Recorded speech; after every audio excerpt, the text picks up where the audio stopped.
For the past couple of days, we've been talking about how fashion is changing, how lifestyles are changing, and how does fashion keep up with that change in lifestyle? We're looking at being fitter, we're looking at holistic changes, we're looking at, in some cases, spiritual changes for the way we conduct our lives. Most people in this room are familiar with the idea of having had to work not 6 days a week, but 7, not 8 hours a day, but 12, 14. Most of us wake up to emails and WhatsApp messages. Most of us go to sleep to emails and WhatsApp messages. That constant pinging of the phone that interrupts our lives. So how do you take time off and how do you make that change? Well, let's see what fashion is doing to improve lifestyle. And to kick off the session, I'd like to call Dave Thomas, Managing Director, Adidas India. Thank you. Thank you. It's a very big stage and quite overwhelming with so many chairs. We have a panel discussion afterwards with 4 of us, so I don't know how we're going to sit. But thank you. Hopefully I have a presentation come up there at some point. Thank you. The topic is actually how sports and fitness can change people's lives, but also change the economy. And again, just as I presented yesterday on innovation, this is another topic that is quite close to my heart. And the reason for that is that at Adidas, we have a core belief. And this really drives everything we do. It's not necessarily known by our consumers, may not be known by a lot of you, but it's simply that through sport, we have the power to change lives. And it's quite powerful. I personally think it's quite a strong message. And it's certainly something that gets me out of bed in the morning. It's the one thing that I've had the pleasure of being with the Adidas Group for 20 years, a little over 20 years, in many countries around the world. But the one thing that ties us all together is this core belief that we're doing more than selling T-shirts or selling sneakers. Of course, we sell a lot of those, but it's about the idea that sport can change lives. And that's what I want to talk about today. Also in the Indian context. Now, I'm not going to be the Australian that stands up here and preaches to a room full of Indians about India. And I'm sure a lot of these stats you're going to see you know already anyway. But it sets the context, and I think it's a very interesting one. Certainly the way sport is positioned in India versus perhaps some other countries in the world. And of course, what we all know is India is a very young nation, very young country, which presents enormous opportunity. But it also presents great challenge for governments, for corporates. And, you know, I often think, is this going to be the generation that takes India to new heights? Or is it going to be a generation that squanders the opportunity? Is it going to be a lazy generation? Is it going to be an energetic generation? And I think we have a role to play in that, to making sure that it's the generation that sees India rise up through the ranks globally, as it can do, and uses some of the great natural resources and assets and people that India has. I think we all know, and I knew this growing up in Australia, the one thing everyone in the world knows is that India is passionate about cricket. Again, I don't have to tell you this. I grew up watching India play cricket. I knew Indian cricketers, but what's changing is it's no longer only about cricket in India. There are other sports, football, of course, badminton, tennis, local sports like kabaddi. These leagues have quite a strong following, quite a strong viewership, and of course IPL out in front. But if you look at the other leagues, there's more and more support coming for these sports. On a participation level, on an activity level, running is a sport we see really growing strongly. In the last 5 years, and even the last 3.5 years that I've been here, we've seen the number of events, the number of runners triple in the major cities, and not just the major cities, all across the country, as this becomes really something that India gets behind. The government, of course, is trying to do their bit, and I applaud them that it's something, and a lot of people could say, is it enough? But it's a start, and really taking Indian children, and really over the course of I believe 8 years, providing this scholarship to try and make sure that the facilities come the way of some of these kids so they can perform better, so that India can take its place on the stage more naturally and perhaps bring home some more gold medals in years to come. Of course, Mr. Modi championing International Yoga Day, not just in India, but at the United Nations. Over 100 countries took part in various ways, obviously biggest here, and I'll show you in a minute. We also played a supporting role, but I think it's something that's inherent to the psyche of India and very important to India, but it's also not just in India. This is going around the world. And for anyone who watched, and there were a lot of people watching, so in this room there could have been people, watching the Under-17 Football World Cup. FIFA bringing a World Cup, albeit Under-17, to India. It was a record-breaking World Cup. 47 million people watched this tournament on TV. 1.3 million people were in the stadiums. Bless you. And it broke the previous record of 1.2 million, which China held. It's always good when we beat China's record, right? And with 1.3 people in stadiums watching football on a world level and also watching India play, I think this is also a good sign for the sporting landscape in India. And of course, again, you know, I might show my age here, but I grew up, like many of you did, watching Indian cricketers, watching Sunny Gavaskar, watching Kapil Dev. Then later I watched VVS Laxman smash us all over the place as an Australian. And more recently, Rohit Sharma. These guys, of course, are icons and have another level within India. But they're not the only ones anymore. There's a new age icons, and you can see here, two of them women. And it's sports like, it can be sports like boxing, wrestling, badminton, athletics. And I think this is, again, a good sign of a nation waking up being more than just about one sport in this country. A sport I love, by the way, in case you didn't realize. It's not just the government, but the corporates have stepped up. They've stepped up what they're doing as well, and the likes of Reliance, Tata, these big groups really getting behind and supporting with academies, grassroots programs in a variety of sports. And I think this is, again, a good sign as the corporates realize it's an important part of the country's development to really support that. And I'm going to spend a couple of minutes on what Adidas and Reebok does, and it's not a plug, it's not a campaign, but of course I talked about the corporates. You would expect us to be doing some things, but also it could be instructive because some of your companies may also be able to do things. We've run several events across 6 cities over the last 3 years called the Adidas Uprising, and we felt it was very important to offer people a chance to try sports for the first time, new sports, or perhaps reconnect with sport. I know back when people are younger, they are very much into sport sometimes. They might be running for their country over there, I found out last night, might be playing rugby, and as the years go on, you get less and less time for sport, you get more into a career and family, and we gave people a chance to reconnect to that passion. Or, for people for the first time, we gave them an opportunity to take part in events in stadiums that were used in the Commonwealth Games, for instance. And I think people really responded well to that. International Yoga Day, Reebok got behind in a big way and really helped support not only in our stores and some of your malls, but also in public spaces. Mission 11 Million, we partnered with the government to, again, really engage kids and try and do more at a grassroots level. Yes, we are a big international sports company, but we strongly believe that if through sport you can change lives, then it's important you touch at the grassroots level.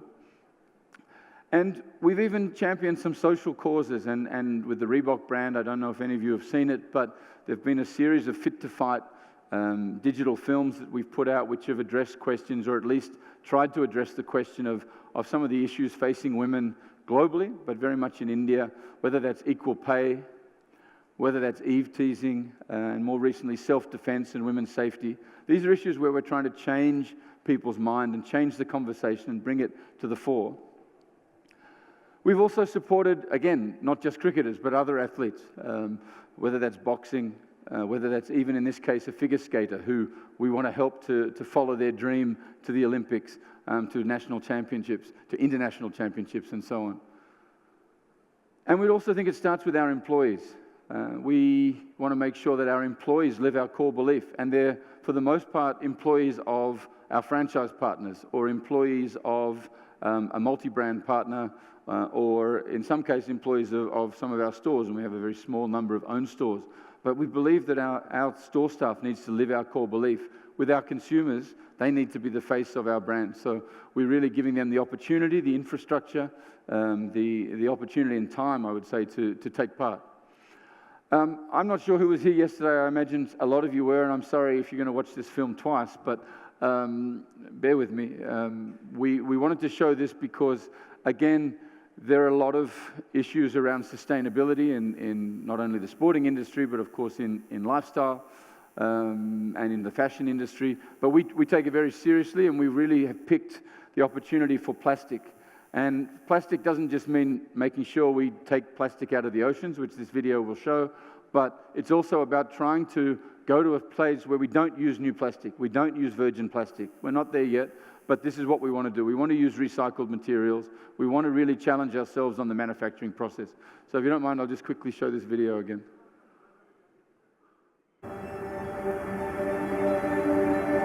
By 2050, there will be more plastic than fish in the world's oceans. People globally produce around 300 million tons of plastic every year.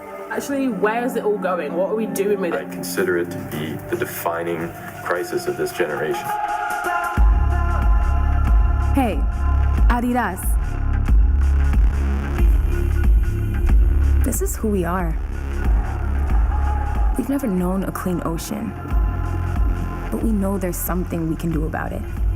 Another youth group suing the government for not taking care of our environment. I was really disgusted by how much garbage there was. We have to change our mindset and stop using items that you only use once. I eliminated essentially all of my waste. Young people have power. Our voices are powerful. And we want your help.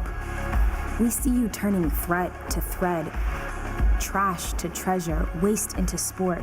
Straight fire. Recyclable materials. And the upper is made up of recycled plastics. Adidas partnering up with them is really changing things, you know. We want to be a part of that.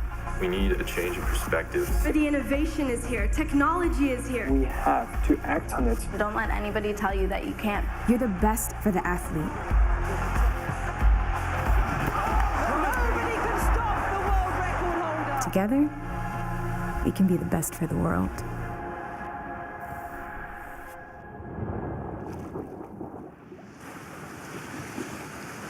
So again, I think that's a really clear example of how not just a sports company, but how a lot of companies can make life better and do the right thing. And as I look out on a sea of plastic bottles, I'm not judging. I know this is actually the state of the world.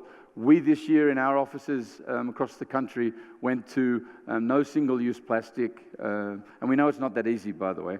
But this is where, unfortunately, they end up. They end up in the ocean. And it's more ending up in the ocean than we can pull out of the ocean to make into shoes. So I think it takes a real change to do the right thing for the environment.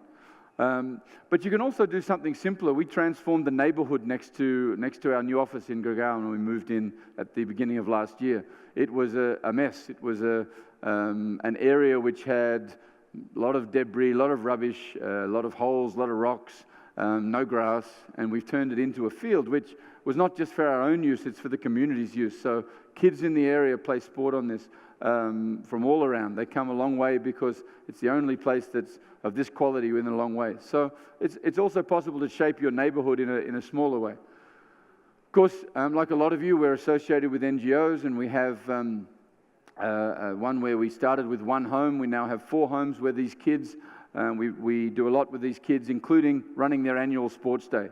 And I can tell you that I have a personal association with one of the homes. These kids look forward to their sports day all year. It's the highlight of their year because they get to compete, they get to have fun, they get to be with their friends, they get a nice new Adidas tracksuit and shoes. But I think it's really important that they get an opportunity. And you know, if 1 or 2 of these kids really take up an affinity for sport, it can really change their lives. And here's the crux of it. Sport and fitness, how does it change lives? And I think this next very short video puts it very eloquently. For those of you who haven't heard this speech, it's a wonderful, wonderful speech by someone a lot more eloquent than me and a lot more famous than me. So I'll let Nelson Mandela speak. Sport has the power to change the world. It has the power to inspire. It has the power to unite people in a way that little else does. It speaks to youth in a language they understand. Sport can create hope where once there was only despair. And I think it's a wonderful speech, and it's truly something I believe in, and truly something that I hope touched a lot of you.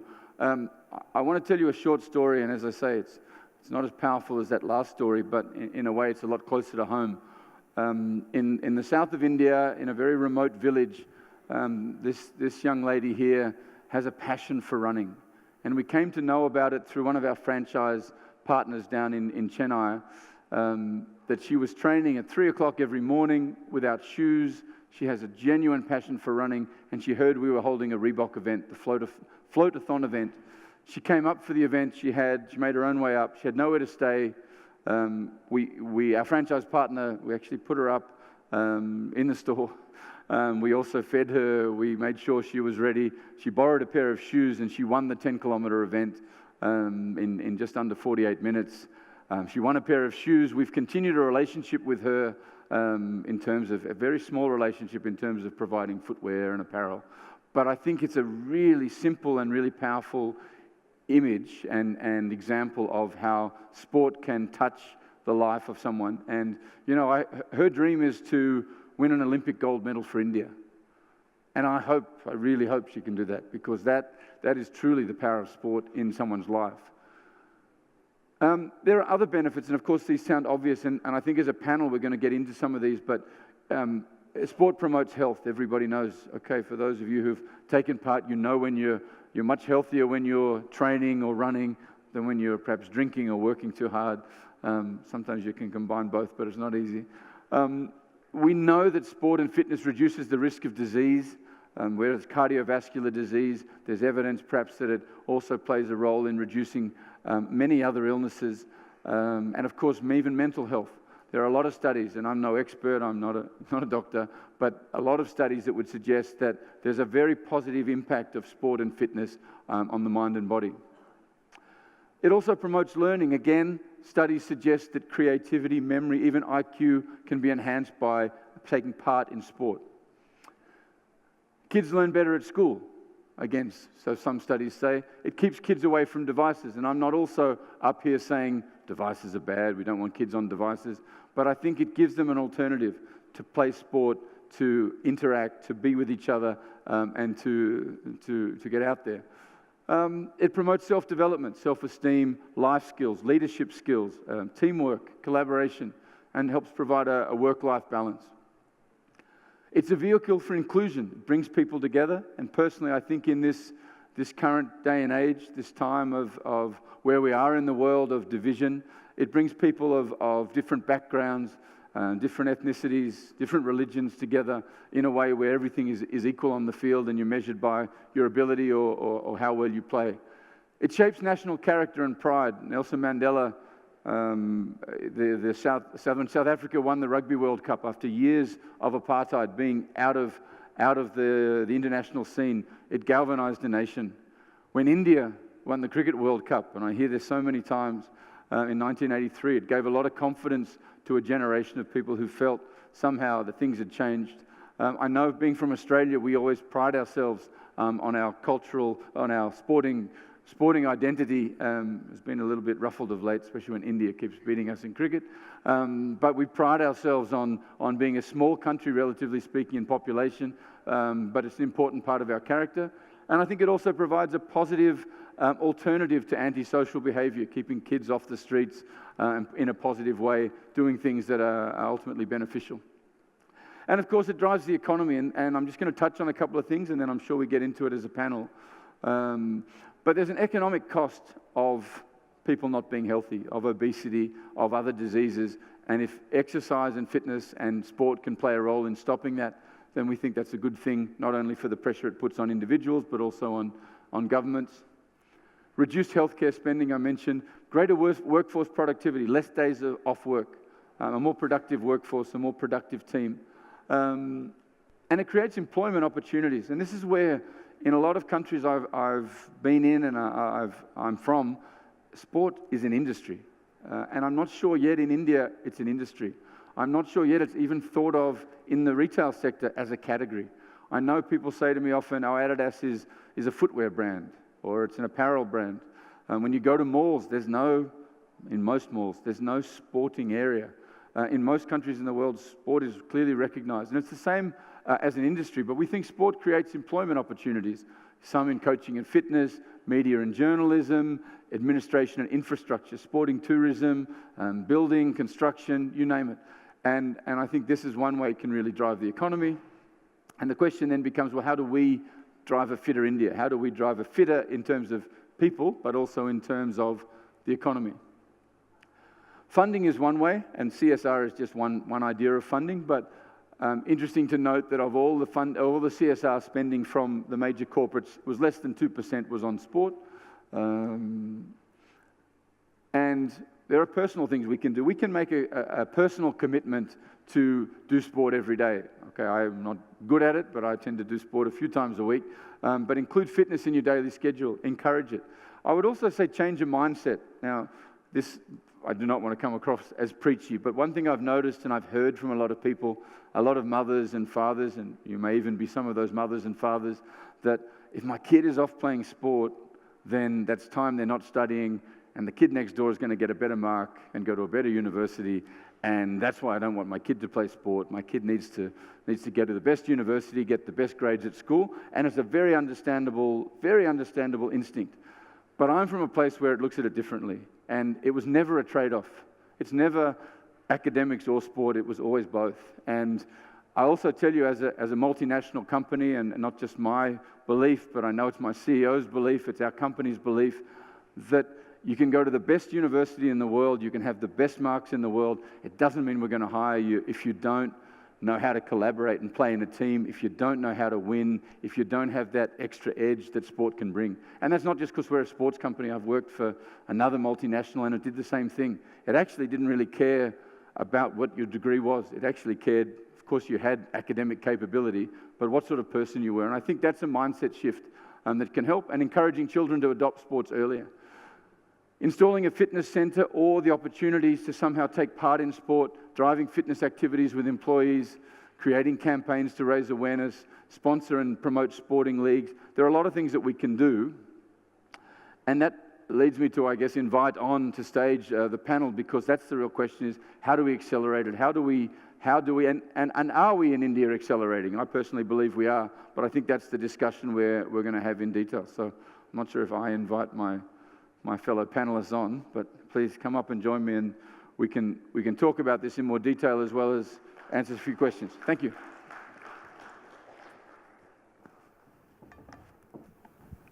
Good afternoon, ladies and gentlemen.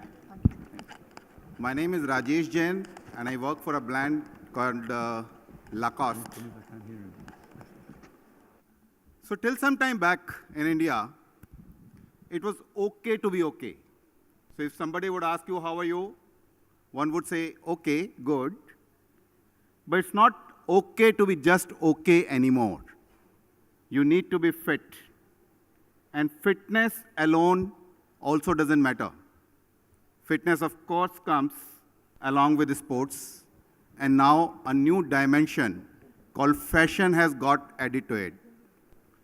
Now, fashion and fitness have become so interchangeable, so combined together, that's difficult to comprehend what is driving what, whether fitness is driving fashion or fashion is driving fitness.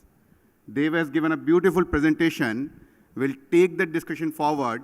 I have a very distinguished panel with me, although we have only 3 panelists right now, but I would request you to give them a huge round of applause so that they get encouraged to answer you perfectly well. So may I ask, so let me first introduce, Dave has already introduced himself. Dave is the Managing Director of Adidas Group India. He manages Adidas and Reebok in India. Then we have Abhishek. Abhishek comes from Edelweiss. He is the Senior Vice President for Edelweiss. And then we have Anuj, who represents, he is the president of the brand called Alcis. Now, I would start my first question with Abhishek. Abhishek, we are here today, we're talking about fitness, we're talking about fashion, we're talking about sports. Then how come you, Edelweiss, a finance company, what is your stake in sports and fitness? If you could please throw some light on this. So I had the same question when Manish from Adidas called me and said, why don't you speak on this panel? I said, what's a finance guy going to do in a show which is more about fashion, fitness? But to tell you about a little bit about what we do, I represent a company called Edelweiss Financial Services. So we are a large diversified financial services company. While finance is definitely our bread and butter, it's a topic what we are passionate about, that is sports. I'll tell you what do we do and why are we passionate about it. It all started way back in 2009 when we started very small by supporting couple of athletes in their training needs. So it was very small. There was a company called Olympic Gold Quest. I'm sure you would have heard of it. This is a company, NGO, founded by Viren Raskina, who was the captain of Indian hockey team earlier. And the mission of that company is to provide, to produce, or to facilitate more and more athletes to get gold medals for the country, as the name suggests, Olympic Gold Quest. So through them, we started supporting 4 athletes in their basic training needs in terms of taking care of their expenses for their fitness, for their training, as well as for their nutrition. Those athletes were PV Sindhu, Anika Paul, Mary Kom, and there was one more. PV Sindhu, Mary Kom, we have been supporting for the last 5-6 years. Mary Kom, we supported her when she wanted to open up her boxing academy in Manipur. But that's how we started. At that time, we were primarily a B2B company, B2B finance. And that's when we went into retail. We thought this is a space that we are extremely passionate about. And we realized that this is something that we need to probably build in the country, what is called as a sporting culture. And when we started to think more of it, we thought there's one sport which gets its more than fair share of money, credit, fame across the country. And there are other sports which do not get anything. So we consciously decided that we would promote non-cricketing sports in the country. Very happy to say that currently we have Saina Nehwal, Deepa Karmakar, and Rani Rampal, who is the captain of Indian hockey team, who are our brand ambassadors. But we did not want to leave it only at a brand ambassador association, so we went ahead and sponsored the Indian team, which had gone to Rio Olympics in 2016. Edelweiss was the principal sponsor of the team. We took this association forward, and now we are the principal sponsor of the Indian team, which will leave for Commonwealth Games in early April.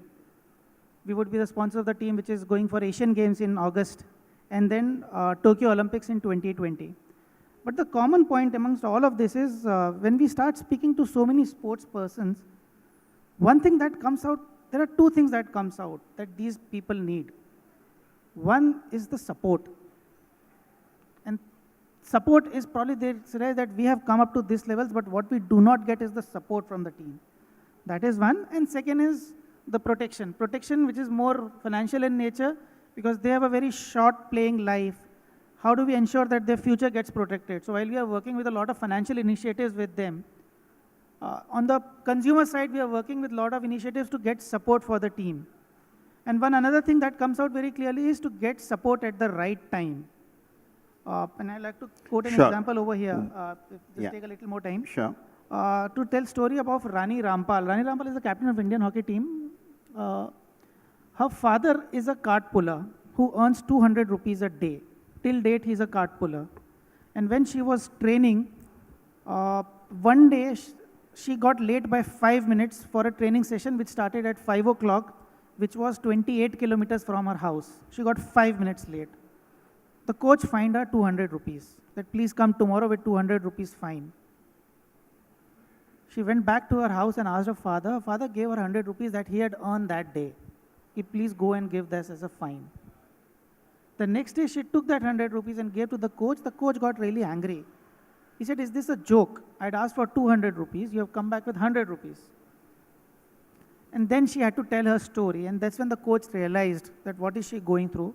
And coach took her under her wings in terms of actually giving her milk every day so that she is physically fit to play the game. So it's that support that came at the right time to Rani Rampal, which made her what she is. There are similar stories with Deepa Karmakar, who did... Sorry, Abhishek. So thanks for this. So because of short of time, let's move on to now Anuj. Anuj, can you just briefly tell us about your brand, what you do and how you do it? And then we'll start the question. And please, let's keep it very brief because we have very limited time available with us. Good evening. Alcis was launched around a year and a half back. Alcis comes from a family of Paragon Apparels, which is one of the largest sports apparel manufacturers out of India. And we've been making for various Indian as well as multinational brands. The products are being supplied to around 82 countries worldwide. When the brand got launched, the prime idea was, why do we require to launch our own label? Does the market actually exist? Well, Dave has just now shared a beautiful presentation in terms of how all of us, we are trying to become fitter day by day.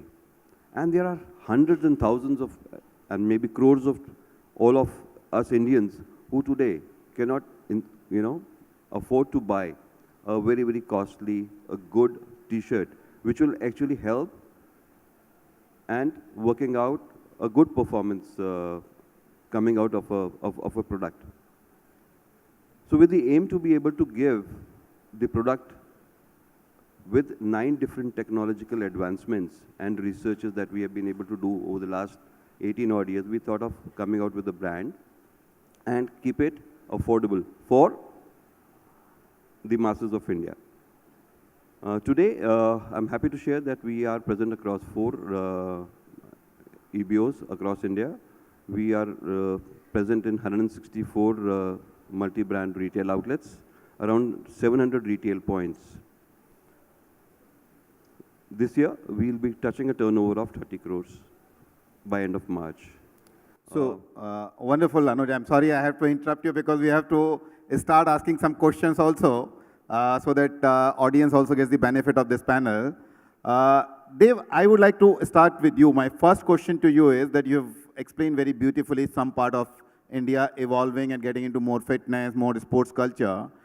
But what is your idea about India as a country? So India is not metros, India is not big towns, India is also villages, India is all smaller towns. What do you think, how is fitness and sports evolving in India? Has it reached a stage where we can say, yes, India has become very fitness conscious, very sports conscious, or it is yet to cross some milestones? No, it's still got a fair way to go. And you're right. I mean, you talk about small towns of India or actually even small cities of 1 million people all across India. Infrastructure is a problem. There's no doubt that getting fields to play on and running is not always that simple. And yeah, I do think that's going to be one of India's biggest challenges from a sporting context. I also think I saw a survey once, and it always fascinated me, where India came across as considering itself one of the sportiest and fittest countries in the world. I said, oh, that's very interesting. And I looked at the detail, and the #1 sport was walking on a Sunday. And I'm not being funny, and people say, oh, no, I'm sporty, I walk once a week. And then I looked at a country like South Africa, and they had people who would, yeah, I'm not very sporty, I go to the gym 3 times a week, I run twice, and I play a game of tennis, but I'm not very sporty. So I think it's also how you view yourself, right? I think that we have to be honest with ourselves that while walking 1 day a week is important, while doing a session of something is better than nothing, it doesn't make us a sporty country in India. I know I was much sportier when I was training 5 days a week and seriously than today. But I think that I think it is improving. I definitely think people have become aware of the value of training, the value of sport. I think even though I mentioned the mindset on parents, whether they put a value on their kids exercising, I feel, and it's anecdotal, and you guys might know better, that it is changing a bit as well. There is an element of sport and fitness playing a role and make sure that my kid does something, doesn't just sit in front of a device or or whatever. So I think it is offering an alternative. Sure. So what you're saying, it is evolving, but I would like to add that even in our villages, in our smaller towns, I think traditionally also we Indians would continue and would be playing a lot of other games which may not be the modern games. Let's say they would be playing kabaddi, they would be playing kho-kho, which may not be the modern age games, but they do play a lot of games. But as you rightly said, the sports culture per se, that's still evolving in India. Yeah, and I mean, look, again, I have come from a country of 24 million people, but a lot of our gold medal winners come from country towns I haven't heard of, right? They've been out playing 5 sports growing up. In fact, that's all they had growing up. They didn't have a lot of the things that the cities had. And it's not that they're poor towns, they're farming towns or they're different communities, but that's what they had. They would swim in creeks, they would run, they would play. And I think if India can tap into that, and you know the story I told of someone from a remote village, the story you told about someone who can end up captaining their country, you can tap into people who really across the country and give them an energy for sport. India will be formidable, I think, on the world stage for sport. Great. So Abhishek, coming to you. See, your company is not directly related to sports or fitness per se, but you're still associated with sports, with fitness in some way or the other. Now, my question to you is, what do you think? It's an individual's responsibility or a corporate's responsibility or the government's responsibility to promote sports, to promote fitness culture in India? What do you think, who is mainly responsible for this? Individual oneself or the government or the corporate? So I think none of these entities you mentioned can do it alone. India is such a large country. No entity can do it alone. Individual, yes, because you need to have that motivation in you is required. But it's a responsibility. We all represent the corporate India over here. I think it is the responsibility of corporate India also to come forward. Also because we have a government which is very actively promoting it. We have a sports minister who can claim his right to be in that position because he has been a sports person. And he's actually taking all the right steps to promote sports at the grassroots level. So if government is coming forward, I think it's the responsibility of corporates to come forward. Because take example of Saina. Saina has now given inspiration to so many young women across the country to take up that sport. So if we corporates come forward and start supporting the sports persons, who in turn will inspire a lot of Indians to take up sports. So that will be the start of the revolution that India So are you suggesting, so Anuj, may I ask you to continue with this question when Abhishek says that the government has done a lot of things. But do you think the government has done enough for the country to promote sports and fitness culture in India? Well, it's a continuous process. I think, the government has taken the righteous step, as my colleague, just mentioned, that we have the right, brand ambassador as a sports person who's helming the affairs of the sports ministry in India. But times are changing, and definitely the government is taking the right step. In fact, the Prime Minister Modi has been has been a part of the, the yoga campaign, the Khelo India campaign that happened in India. And the sports ministry has also brought in FIFA Under-17 World Cup in India. So FIFA Under-17 World Cup coming into India was a very, very big thing. So these kind of tournaments, when the government is able to bring in and organize these kind of tournaments in India, definitely that sporting culture definitely can be much better.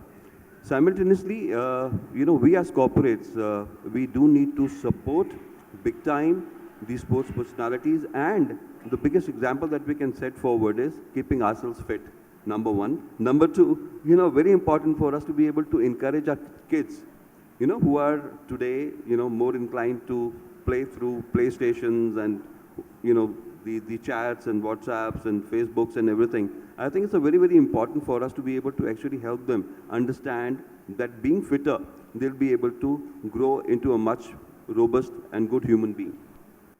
Great. So, Dave, coming to you. See, Adidas and Reebok, those kind of brands, they can claim that they perhaps made a lot of people change their fitness routine into a fashion routine as well.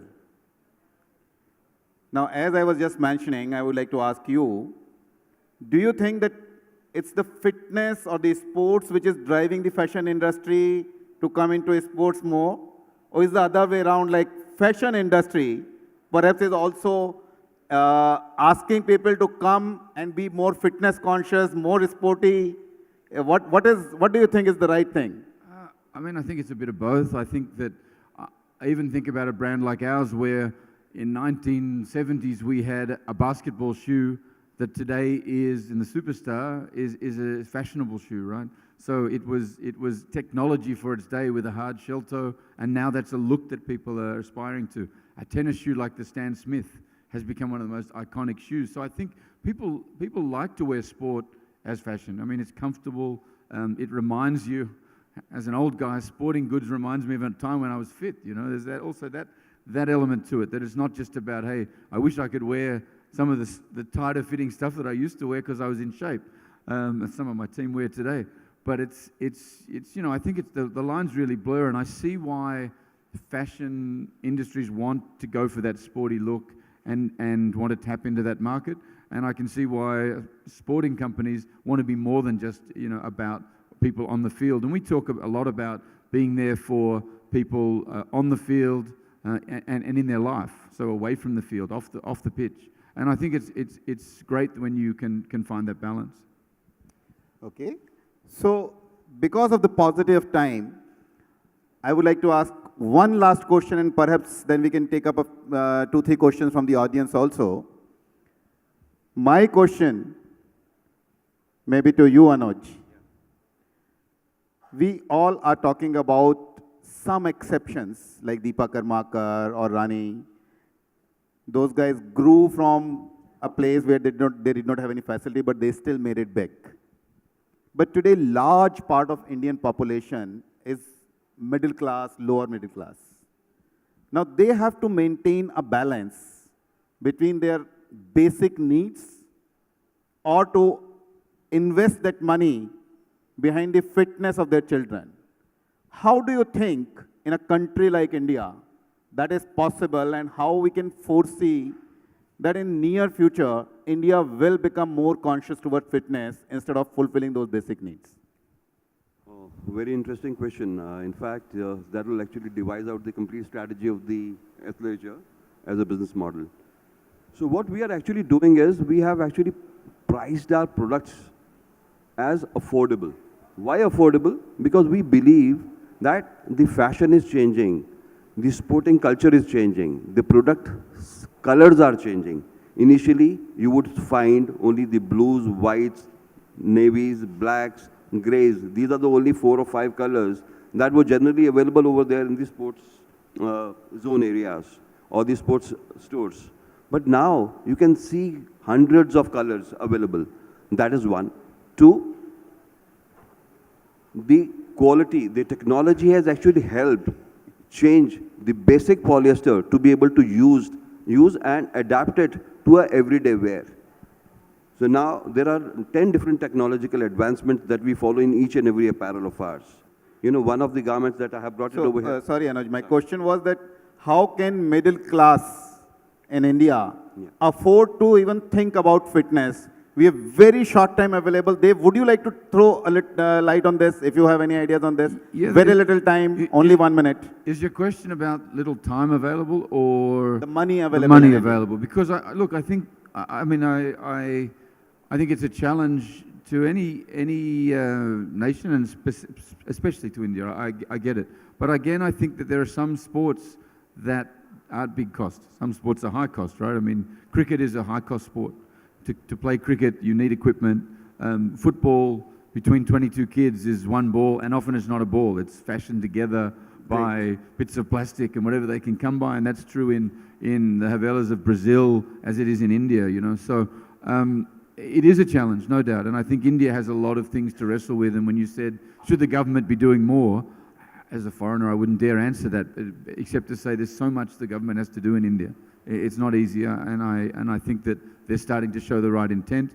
And I think that infrastructure providing opportunities, which is why with Uprising, we didn't do Uprising to sell footwear or to sell apparel. We did Uprising to give people a chance to come and play in a venue.